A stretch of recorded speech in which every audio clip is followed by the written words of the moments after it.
dreamers and doers.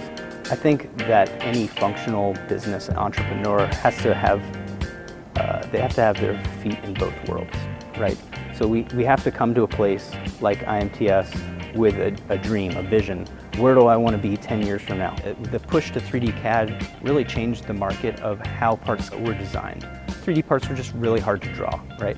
So when you have 3D CAD, we can get a little bit more creative, right? So we saw the number of setups of parts increase dramatically, very complex prismatic shapes. So that pushed our need, and we said, I think we need a 5-axis.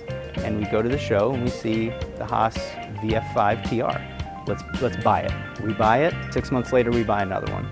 Buy 8 sets of them, boom. Solving that business problem allowed us to make parts much faster, allowed us to make parts that were previously almost impossible for us to do. I think you go from a dreamer to a doer when you touch the thing and you make that tactical plan, right? This is exactly how I'm going to implement it.